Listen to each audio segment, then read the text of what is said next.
In the beginning there was nothing but emptiness and silence. Darkness covered the surface of the deep, and the world was without shape or form. Yet into this vast nothingness came the voice of God, powerful and commanding. He spoke, "Let there be light," and light burst forth, driving away the darkness. The brilliance of day stood in contrast to the calmness of night, and God saw that it was good. He named the light day and the darkness night. Evening came and morning followed, marking the very first day. The story of creation had begun. The separation of light and darkness showed God's power to bring order from chaos. His word alone carried authority to shape reality. Creation responded instantly to his command. From this first act, God set the foundation of time. Day and night became markers of rhythm and life. The cycle of existence began with the simple power of his voice. Creation had moved from nothingness to brilliance, all by his word. On the second day, God's voice once again commanded order into existence. He said, "Let there be a vault between the waters to separate water from water." And so, the sky stretched out above, dividing the waters below from the waters above. The heavens expanded, endless and vast, forming the breathtaking dome of the skies. Blue and boundless, it declared the majesty of its creator. The heavens, empty at first, waited for the sun, moon, and stars that would one day adorn them. Evening passed, morning arrived, and the second day was complete, filled with beauty and purpose. The heavens became a stage upon which the story of the universe would unfold. Clouds would one day carry rain to water the earth. Winds would move across the sky, refreshing the world. Birds would soon fill its heights with song. Every element of creation was being prepared step by step. God's plan was unfolding with precision and purpose. Nothing in his design was random or accidental. Then came the third day, when God turned his attention to the earth beneath the skies.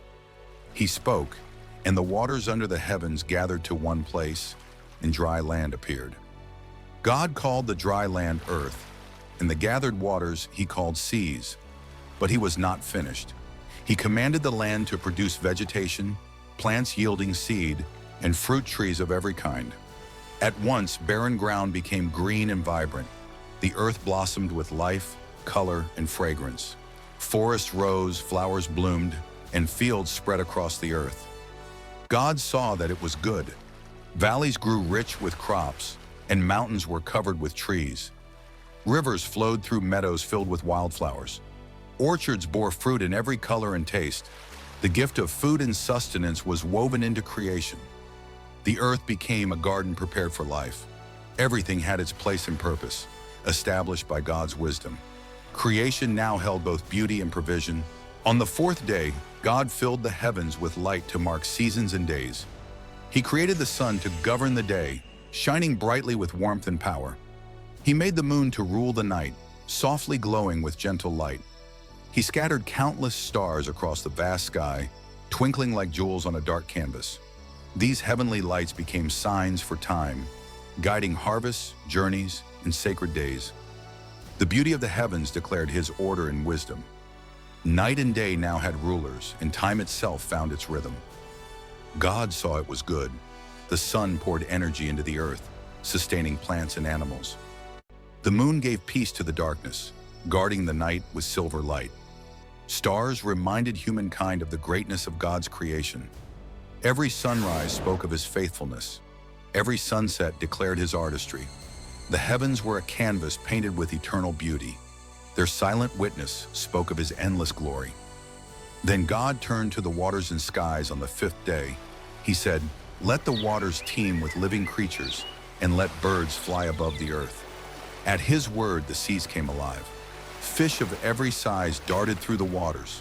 Whales and great sea creatures swam in the deep. Birds of every kind soared across the sky, spreading wings of color and song. From tiny sparrows to mighty eagles, each moved in harmony with God's command. God blessed them, saying, "Be fruitful and multiply." And he saw that it was good. Evening and morning passed. The fifth day. The oceans now roared with life, declaring God's greatness. The skies rang with songs of creation, from chirps to mighty cries. Every living thing carried God's blessing to multiply. Migration, swimming, and flight all displayed his wisdom. The waters and skies were never silent again. They were alive with God's handiwork. Life itself danced to the rhythm of his command. On the sixth day, God filled the earth with living creatures. The land trembled with life as animals of every kind appeared. Lions roared, deer leapt, cattle grazed, and insects crawled.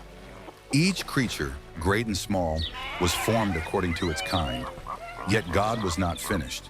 He declared, "Let us make mankind in our image, after our likeness." And so from the dust of the ground, God formed man. With his own breath, he gave him life, and man became a living being. Humanity, unlike all other creatures, bore the very image of God. People were given dominion over the earth and its creatures. Humanity was designed to reflect God's character. Men and women were created to live in relationship with him. They were called to care for the earth as stewards. Their dignity was rooted in being image bearers of God. Creation reached its peak with the making of mankind. Humanity stood as God's masterpiece. God placed the man, Adam, in a garden called Eden, a paradise filled with trees and rivers. The garden was lush, bearing every tree that was pleasing to the eye and good for food. In the center stood the tree of life and the tree of the knowledge of good and evil. God gave Adam work to care for the garden and enjoy its beauty. Yet he said, "It is not good for the man to be alone." So God caused Adam to fall into a deep sleep, and from his side he formed woman. Together they reflected God's design. Adam rejoiced when he saw Eve, recognizing her as his companion. They shared equal worth and dignity before God. They were made for unity, love, and partnership. Together they were called to rule over creation. In their harmony, God's image was complete. The garden was filled with joy, purpose, and peace. Their fellowship with God made Eden truly perfect. When God saw all he had made, the heavens, the seas, the land, the plants, the animals, and mankind, he declared it very good. The world was complete in beauty, harmony, and purpose. Evening came, morning followed, and the sixth day ended. On the seventh day, God rested, not because he was tired, but because his work was perfect and whole. He blessed the seventh day and made it holy, a day of rest and remembrance. Thus the creation was finished, and the power of God was revealed through every part of it. The world had begun. The Sabbath became a sign of God's perfect design. It invited mankind to pause and worship their Creator. Rest was given as a gift, not a burden. It was a reminder that life flows from God alone. Creation was not only powerful but personal. It declared both God's majesty and his love. His finished work displayed glory beyond measure. Don't forget to like and subscribe for more Bible stories. Stay tuned as we bring you more from God's Word.